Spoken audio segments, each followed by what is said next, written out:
Welcome back to the Creative Connection. I'm your host, Cyndi Thomsen. And welcome, welcome, welcome. Over the last few weeks, we have talked about presence. We have talked about being present in our body, being present and listening to our heart. We've also talked about our voice and learning to unmute the things that we have held back on. All of these conversations have been about reclaiming our inner world and how that can open the door to a life of clarity and courage. Today, we're going to take that exploration one step further into the realm of relationship, something that I'm sure is on many of our hearts and minds. Because the way we lead ourselves shapes the way we love others. My guest today is Dr. Jeni Wahlig, a co-founder of PowerfuLove Relationships and co-creator of the PowerfuLove Method, a transformative approach to creating deeply connected, next-level love, even when one partner isn't quite on board yet. Welcome, Dr. Jeni. Thank you so much for being here. Dr. Jeni, your work begins with the belief that love starts with one, with self.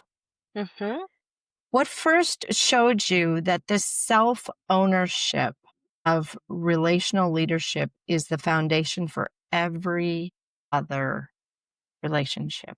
Big question to start us off.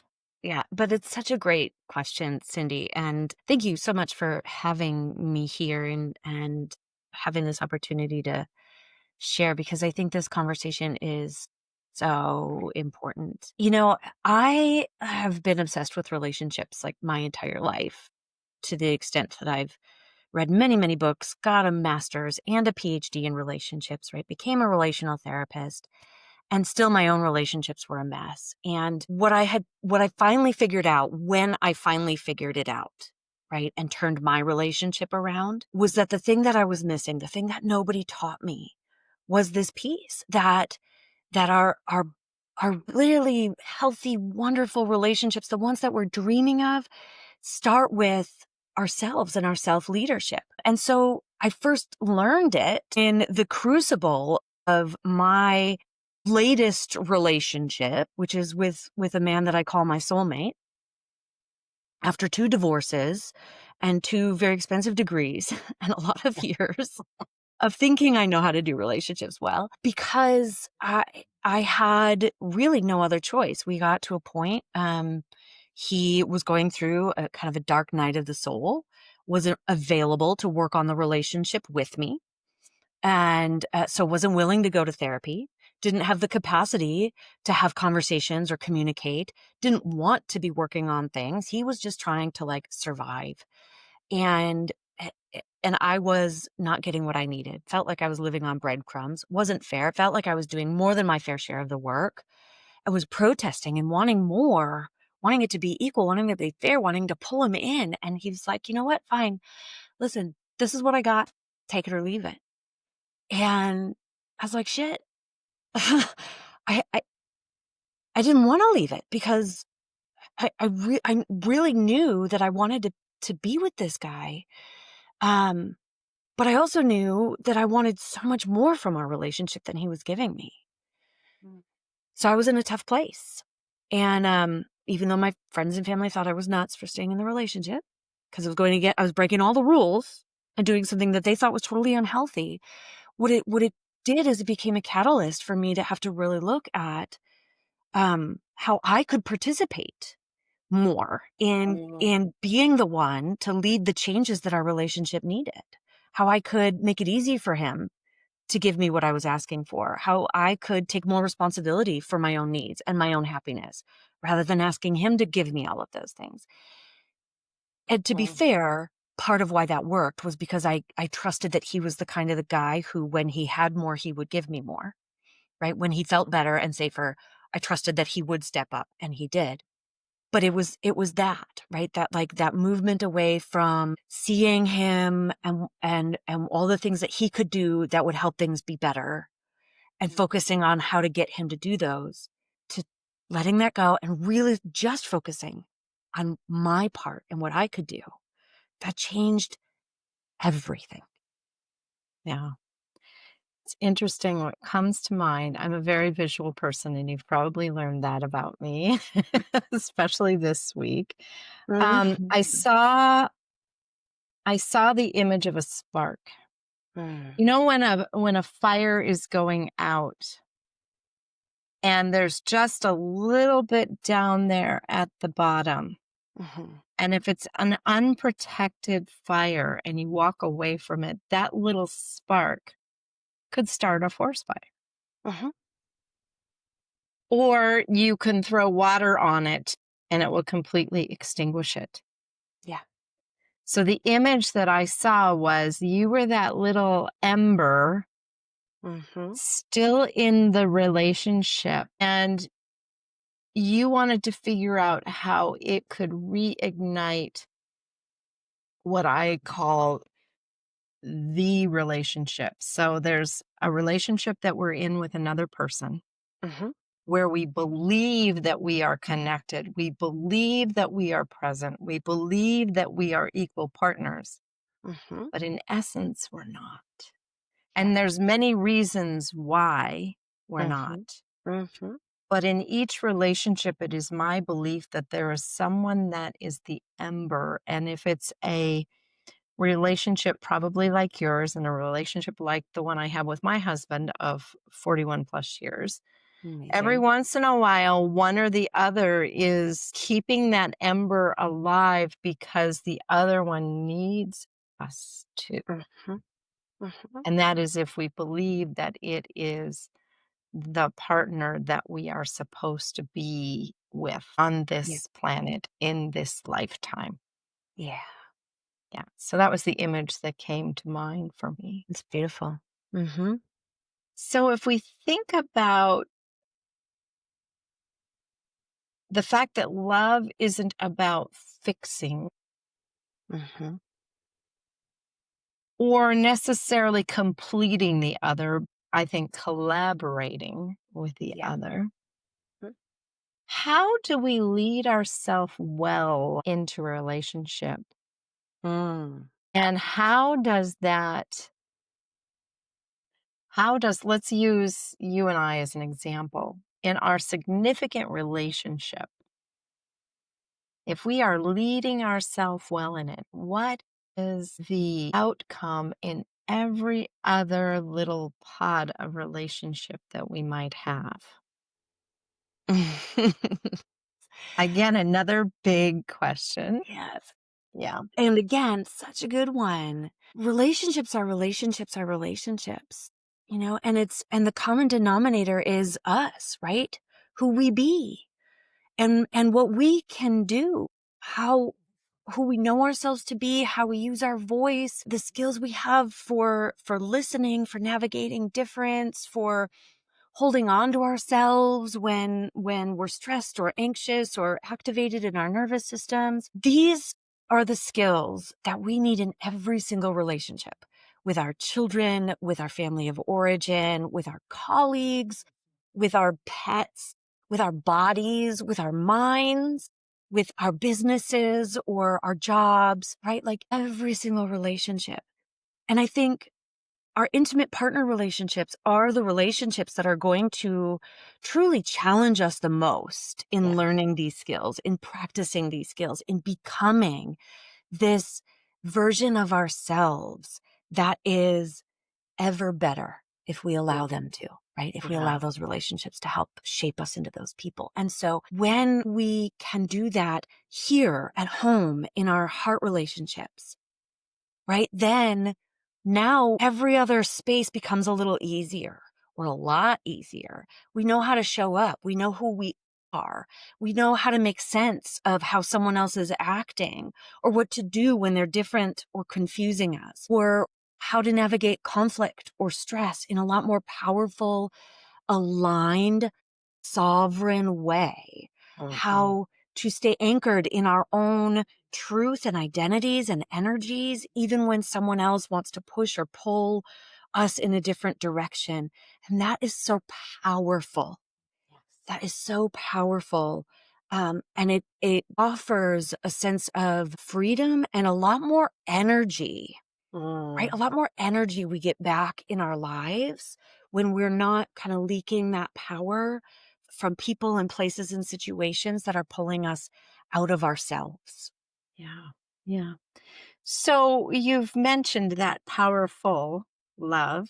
Mm-hmm. So what does it mean to you? What does powerful love mean to you and your partner, Kevin? Mm.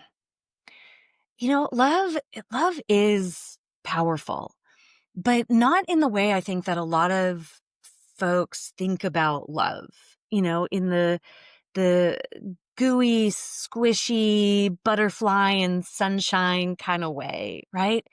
Love is powerful like the force of a wave or even, the ability for a drop of water to carve a canyon over time. No, it's powerful in its ability to heal us, transform us, raise our consciousness, expand our beingness, grow us in our spiritual evolutions. It's powerful that way.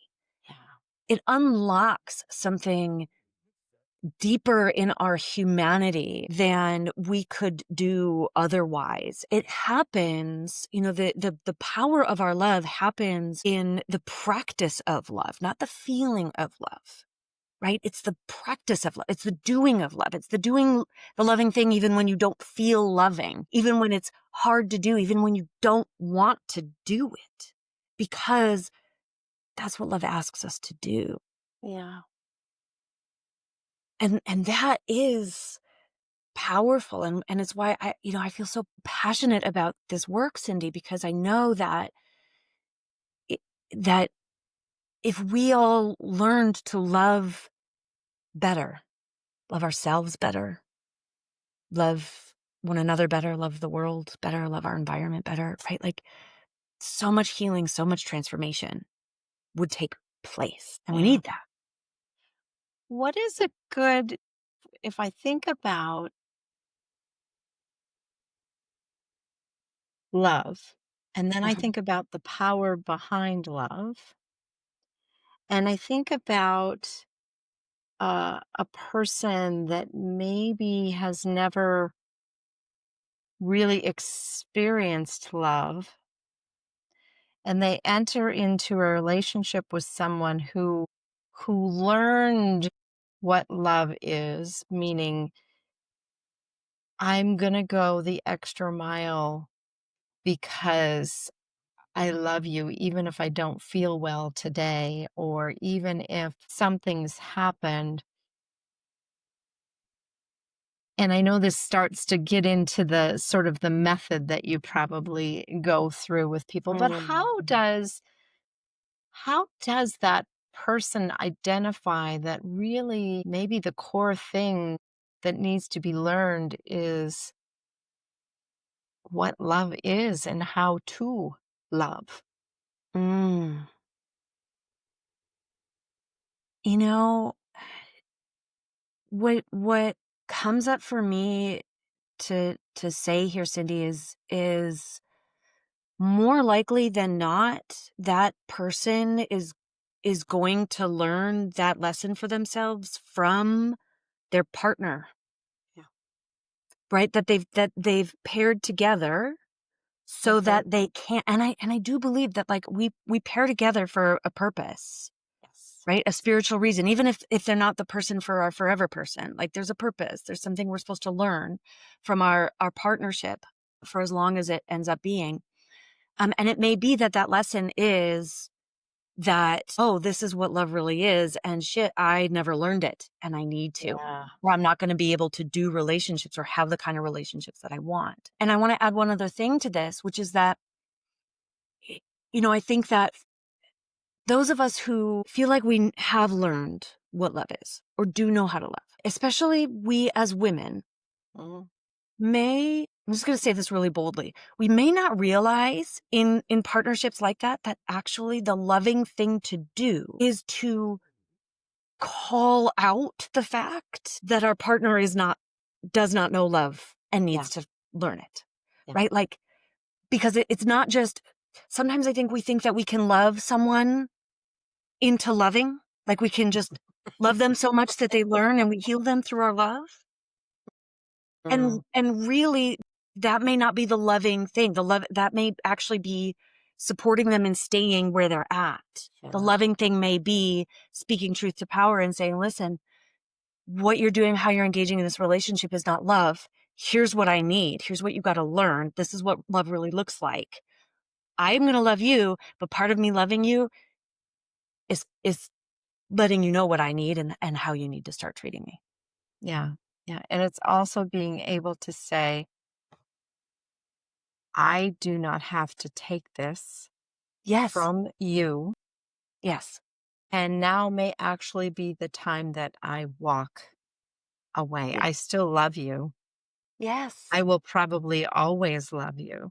Mm-hmm. But until you figure your shit out, I don't want to have anything to do with it because I love me. Mm-hmm. Yeah. Yeah. Yeah. Mm-hmm. Well, giving that sort of as a lead in to sort of the next thing that I'm thinking about. If we find ourselves in that position and we find ourselves having the ability to say that,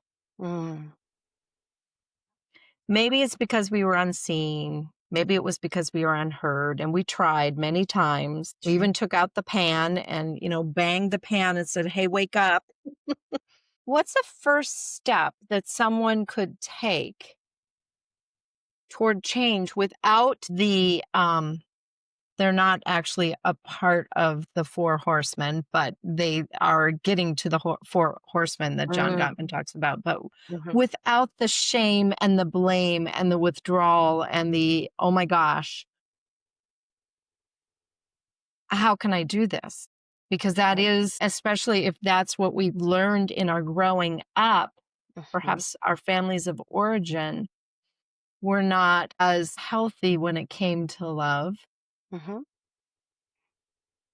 And we want to break the cycle of tolerance when we should not be tolerant because I am more important to me. We are important to me too, but I have to take care of myself first. Yeah. So how does a person maybe take that first step towards a shift without the blame and the withdrawal and the shock and the shame and the, what's that like? What do you think? So I just want to be clear on the question. Are you speaking like a shift in stepping out of the relationship, or are you talking about a shift in like the next step in trying to get this to change? The second one, the trying to create a change, because I think that leads to that idea that I mentioned, which is when one partner is maybe not on board and a shift needs to happen. Yes. Okay. Oh, I love this question because this is where so many relationships get stuck. Right? We just and it feels like we're banging our head against the wall or against that damn pan. And we know we don't want to tolerate it. We can't tolerate it, deserve better, but we don't know what else to do because we just we can't get our partner to change. So what do we do? And this is where, that this idea of relational leadership is so powerful. And when I talk to people about it, there's often some resistance because it's like, I've tried everything. I have tried and nothing works. And they have some work to do too. And I'm like, yes, love, they absolutely do. And, so often part of what doesn't work is that the approach that we're taking when attempting to get our partner to change is not an effective approach. Mm-hmm. So first step, I think about, so we teach a little saying, we call it the power formula. And it's very simple, powerful. And it's this, it's awareness equals choice equals power. Mm. And what it means is we need to have awareness in order to have choices. When we have choices about what we can do, how we can respond, what our next moves could be, then we have the power to create, or like to do something different, right? To shape our relationship, to influence on purpose. Yeah. We have to move out of reactivity and into conscious responding, but that takes awareness. So the next step is to pause for a moment and bring some awareness around things like, what am I really asking for? Mm. What do I really want here? Because Mm. sometimes we're too vague. Sometimes it's like, I just want you to listen. Okay, what does that really mean? Do they know what it means? What Mhm. specifically am I asking for? And then we're like, what is getting in the way? Right. What might be making it hard for them? How might I be contributing to this not working? How Yeah. can I contribute to it shifting? And we have a tool that we teach that looks at the ways that we can shift both kind of our internal experience that supports change, and also what we're doing in the Mhm. relationship dynamic that can support change. There's Yeah. actually a lot of options we have in what we can do and how we can shift the choices we have. But if you don't have those choices, if you're not aware of what those choices could even be, then you're just on autopilot programming in your nervous system, which is often coming from self-protection. And when we're in self-protection, even if we think what we're trying to do is to pull our partner in, to try to help them get it, or try to help them understand and see and change so that things can get better, a lot of the time those efforts are creating disconnection, are activating defensive-ness in our partner, are resulting in in the uh like the activation of their stories and their Yeah, parts. it's perpetuating the pattern rather Yeah, than pattern interrupting. And you need to have a exactly. pattern interrupt in order to make a shift. Even if it's a small shift, you Yes. have to have that interruption. You have to have the loud noise that happens that causes you to go, wait, what was that? Mm-hmm. That has to happen. Mm-hmm.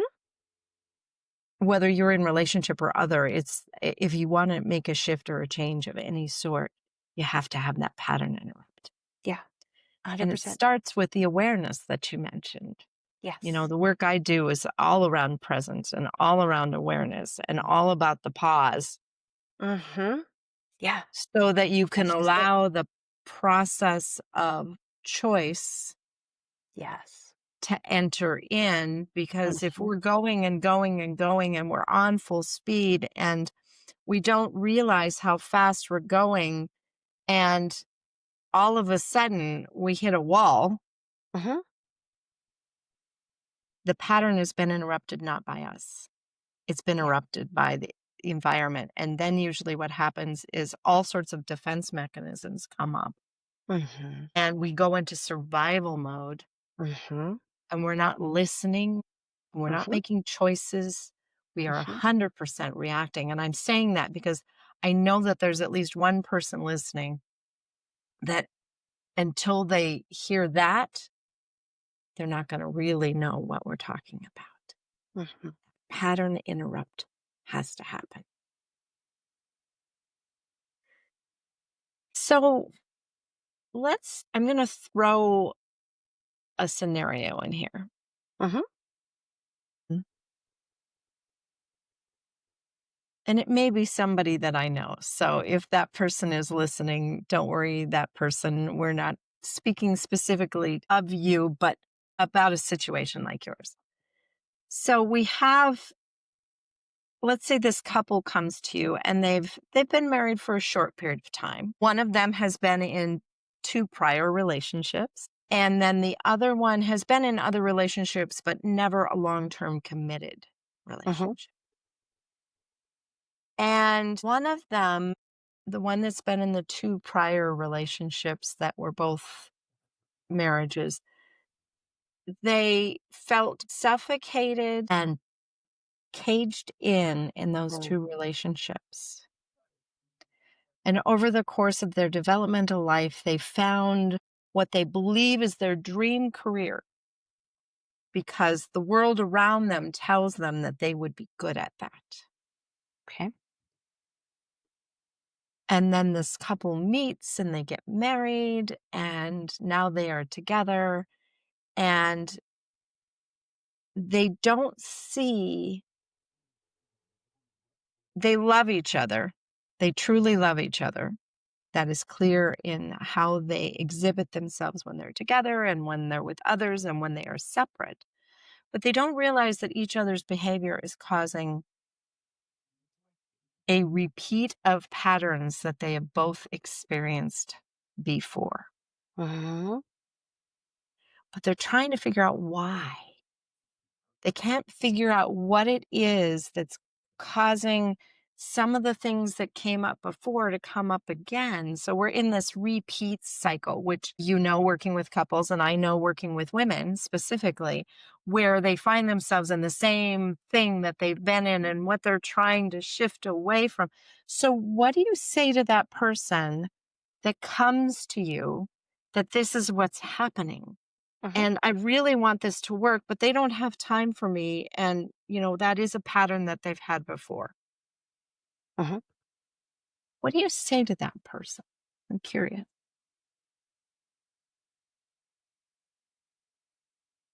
I mean, honestly, the first thing that comes up for me to say is congratulations. For realizing, right? For being aware. No, no, congratulations for No? having another opportunity to like fix this pattern. Yes. It's followed you Yes.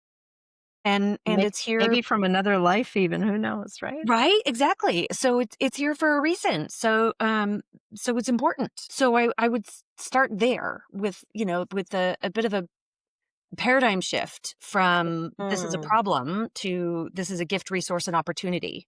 okay. Let's see it as that and use it as that, because here's your chance to grow. Your partner is doing this role in your dance to help you learn how to do something different. Yeah. Mm, And so, what I would want to do, I would want to map out the dance, and I would want to understand. Okay, so this is their what he does or they do, right? mm-hmm. And your past partners have done this before, but what do you do in response? What's your part? So they do this, and then you do that, and then Right. when you do that, what do they do? And then what? So what's that dance?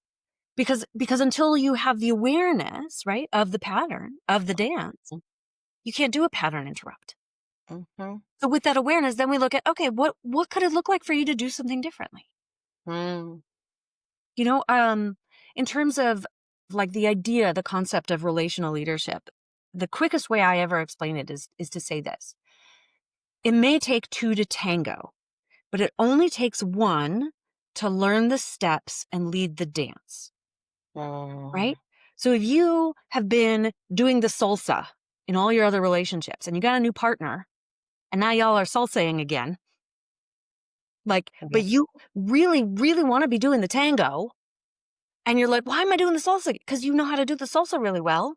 And you keep calling in salsaers. Okay, but let's learn how to do the tango. And even Yeah. if your partner is committed to doing the salsa, if you step into that dance and you're like, but no, honey, we got to do the tango. I love you and salsa's not working for me anymore. Mm-hmm. I'd like to do the tango with you. Like, let's collaborate to look at how we can do some tango moves or at least integrate a bit of tango into the salsa and create our own unique dance. That that's leading the relationship. That's interrupting the pattern. But you got to have Yeah. awareness and invite your partner into that by owning your voice too and saying like, this is something we gotta do differently because Yeah. continuing to do this isn't sustainable. I love Mm, you and not sustainable. Yeah.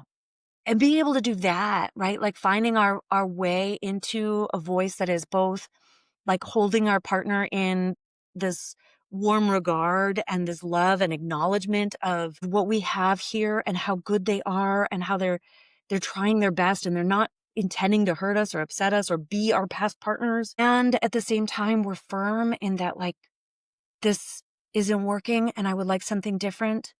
But it doesn't mean you're the problem. It just means I want to work with you to Right. find a way that's different, even if I don't know what that looks like yet. But can we work together to see if we can figure something out? Yeah. That that's a pattern interrupt. Because now we're I moving love out of pointing fingers where one person is the problem and needs to be the solution to this dance doesn't work for Right. our relationship Right. and the us that is our relationship. Can we partner together and figure out some new moves? Yeah, I love that analogy of the dance too. And I think about now 2 or 3 other particular partnerships popped up in that analogy that you're giving. Ones that Mm-hmm. learned that in order to break a cycle of what either one of them had experienced, they literally went and took dance lessons I love that. because they knew they had to shift away from the old mindset. And that was something that they could do together. Mm-hmm. And then I think of another that one was, and this wasn't literal dancing, but this was another couple that one of them said, "Hey, let's go figure out what the dance is." And the other went, "No, no, no, I'm not a good dancer." And so we had to think about how to communicate that it wasn't just the dance. That was just the thing, but it was how to go deeper into the relationship so that they could figure out how to be better Right. in relationship with one another, because it was in fact impacting their relationships out in the world. And yeah, so many pictures come to mind with that analogy. So what shifts when we're allowed to take that pause and be curious and look at the dance? What shifts when we do that, either individually or as a partnership? What shifts that takes us out of reaction? I'm curious Mm. what you've experienced or seen or yeah. Mhm. Yeah. It I mean, everything really, Cyndi. It's when we can pause, right, and come back into presence, we are reconnecting to our bodies, right? We Mhm. are we are increasing what we call a window of tolerance, right? It's our ability to stay maybe a little activated in our nervous system, but away from that point of no return where we're so dysregulated that we can't like access the parts of our brain that allow us to think rationally and we're all Yeah. entirely in that survival mode you were talking about, right? So we have when we are in that window of tolerance, we have access to our prefrontal cortex where we can choose. We have our consciousness on board. We have access to our higher self, our wisdom, our ability to attune and empathize, to take perspective and step out of our own stuff, Mhm. to connect to our heart space, um, and to make room within um, our own our own spirits, our own hearts, our own energy bodies for another person's humanity, their Yeah. imperfections, where we can hold space for how they're different, how they're imperfect, and how they can be lovable and beautiful at the same time. And there's space for the both and. Yeah. And in that space, right? In that both and, in that gray area, in that feminine energy, in that love space, which we only get to from being present. Yeah.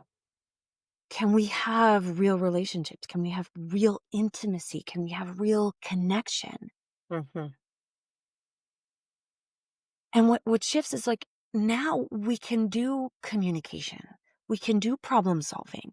We can do understanding, Mm. right? We don't need to have conflict. Conflict may not even exist. We might disagree, but that doesn't mean that we've moved into conflict, Right.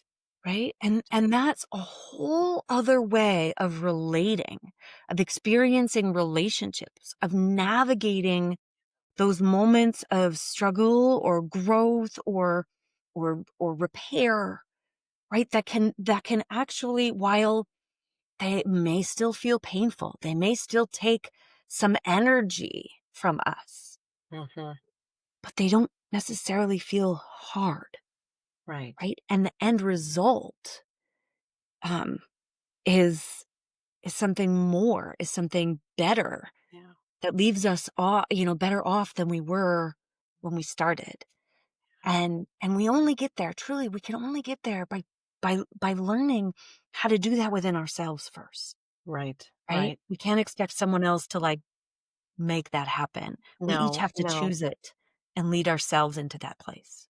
Well, and I akin it to The breath. only we breathe for ourselves. Yes.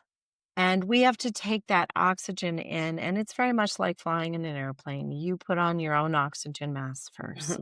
Mhm. And a part of putting on that your oxygen mask is taking that deep breath, and that deep breath allows for that moment of pause that allows us to listen to ourself, to what's happening, and to take a moment to consider. Mm. We have options in this moment. Option one is we take a time out Mhm. and we each go think. Mhm. Or if it's just me and I'm stewing about something that I saw or read, or somebody said to me yesterday and it's coming up again today, it's to take a true moment of pause and to ask that question: what is happening for me Mhm. right now? Why am I responding this? And to just wait. There's so much power in that pause that allows us to regroup and Yeah. reconnect Mhm. and to then go on to relating to another. Yes. So, one more question before we wrap up a little bit. And that is, when we really think about this self regulating or self leadership Mhm. and learning to stay connected to who we are, even while in relationship with others, what is one, without somebody coming to see you, what is something they could take away today and do? What Yeah. would be a response that they could have had if they listened to this and went, okay, I need something. This is resonates with me, but I need something right this moment in time. I don't have time to call Dr. Jenny Right. or figure out how to get in contact with her, but I know I need to. Mm-hmm. Um, can I share three? I'll be quick about them. Yes, you absolutely can. Okay. I have three. Tip number one, I call it PRO. And it's so aligned with what you were just talking about. So PRO stands for pause, relax, open. And Mm. it can just take a breath, right? Like and just try it right now. Just pause, relax, just tell your body relax. And then imagine your heart opening like a flower. Oh. There's something that happens when we move into stress where like our heart center closes off, Oh, yeah. It goes and like just the command to our body, just telling ourselves, okay, pause. And then it's like our body like, okay, and everything in our mind pause just for a brief second. If you wait too long, your mind chatter wants to go, right? And then you tell your body to relax and you take a breath with it, right? And you will feel your muscles relax just for a moment. And then you ask yourself to open and you will feel your heart space open a little bit. And just that little bit, it can create so much more space for reconnection. And it just takes a quick moment. Pro, pause, relax, open, and you can recenter, reground yourself. Tip number 2, set limits for your inner child. Mm. So a lot of the times when we are in relationship with another person, the reaction that wants to be expressed, or is in the middle of being expressed, is like a little kid that is throwing a fit, protesting, Yeah. being defensive, or shutting down, whatever that may be.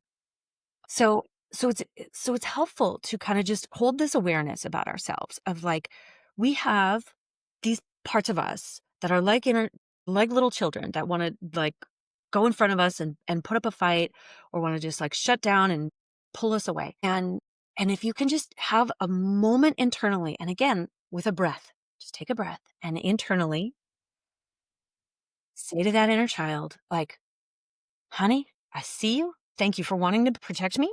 But like mine is a fight child. My partner's is like let's just go. We don't have to put up with this. Let's just go. I don't Yes. want to. Let's go. And like wants to take Calvin's hand and like pull him into another room. Like, screw this. We don't have to put up with this. Right. Right. So as the leaders, Yeah. as the parents, as the grown-ups, we get to say, honey, I see you. Thank you. Stand next to me for a second.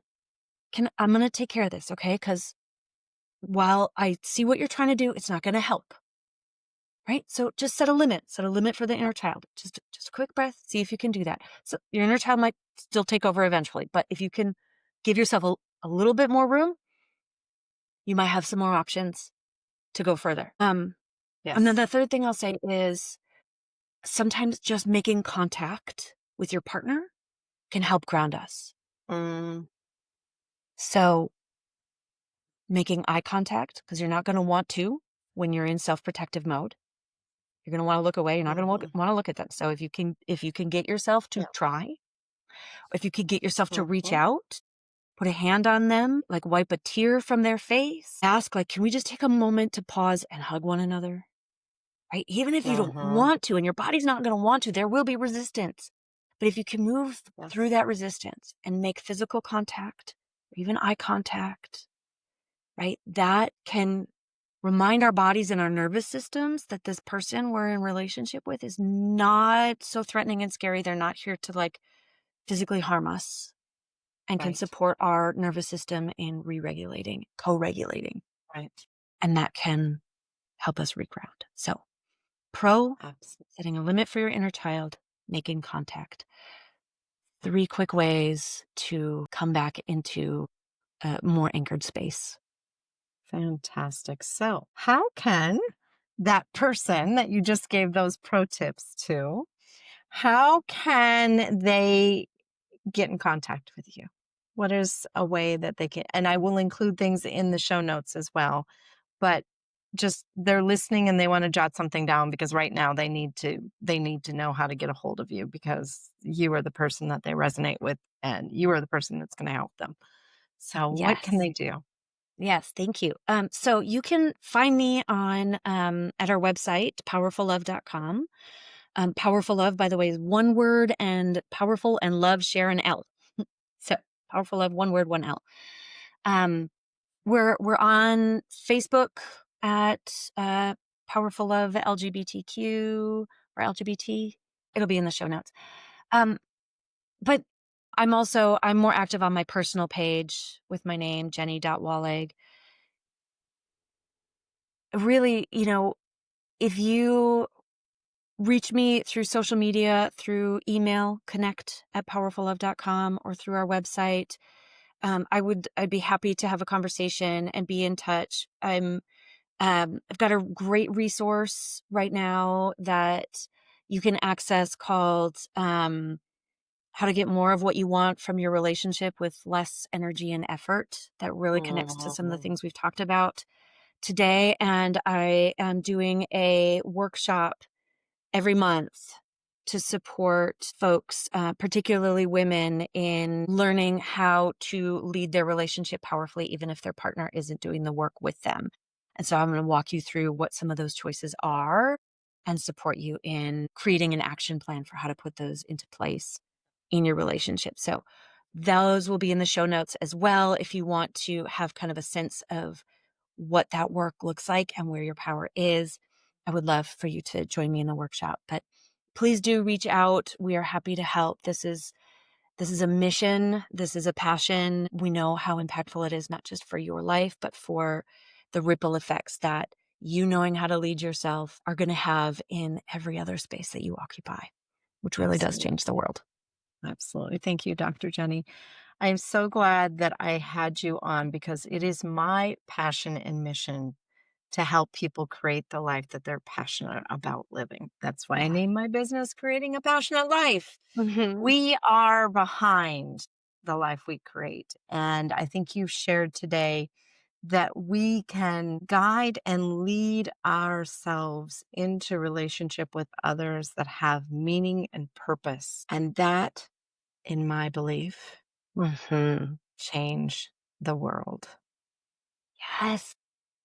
And that is one of the reasons why I was put on this planet. And it is my belief after this conversation and others that that is your purpose on this planet as well. So That's thank you right. so much for joining me. And I look forward to connecting with you again. Thank you, Cyndi. It was so good to be here. Thank you so much for having me. Absolutely. Every week just keeps getting richer and richer and richer. Oh my goodness, I am so excited. Thank you again, Dr. Jeni, for being here with me today. It was a very rich and insightful conversation.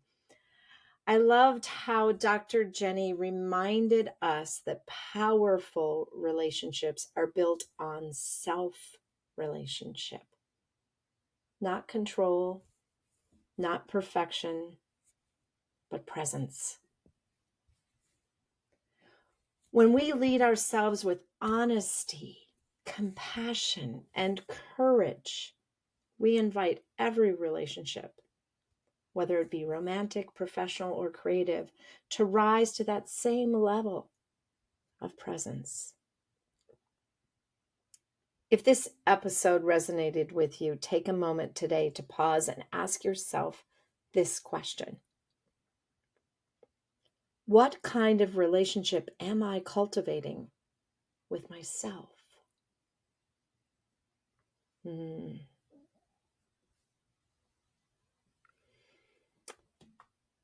I am so looking forward to where this is all leading. This conversation, like my conversation last week with Priya, like my conversation before that with Vicky, like my introduction to presence, and then the 8 weeks prior to that. This is all bridging to building a foundation of who are you in this world? When you are truly rooted, ROOTED, in yourself, how can you build relationship with others? How can you create the life that you are passionate about living? I invite you again to a supportive space to deepen a connection with yourself. Join me for the Rooted in You circle that begins in January. It's a 6-week journey to pause, breathe, and realign with what matters most for you. I do have early bird registration going on now through November 5th, which includes 2 bonus one-on-one coaching calls with me before we even begin in January. So if there's something in what's been showing up for you for the last several weeks, I encourage you to click the link found in the show notes to check it out and see if this is what has been calling you. I also want you to invite you to come back next week where I will be again with my husband, Dan, and we will continue this conversation around presence and partnership and what it means to be in an extraordinary relationship from the inside out. You know, Dan and I have been married for nearly 42 years. We're at 41 and a half years. And yes, we were babies when we were married, but Many people look at us and think, oh my goodness, you have got it all figured out. But as the conversation with Dr. Jeni shared, there are moments and times where we have to look at the dance that we are doing and step back and go, I wonder if we took a step this way or that way this time, if something different, better might happen. That's what we'll be exploring next week. The week after, I will dig into this whole idea of what creativity is and how does it show up in how we are in the world, with my friend Jacob Nordby, who I met nearly 3 years ago on a webinar that he was doing. It's actually a hybrid.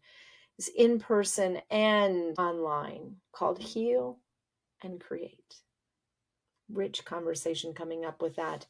But until next week, when I am here with my husband again, I encourage you to lead yourself gently, love courageously, and remember, the relationship you have with yourself sets the tone for all other relationships and can have a ripple effect that can reshape the world. Until next week, if you like, please subscribe and share with others. Have a blessed day.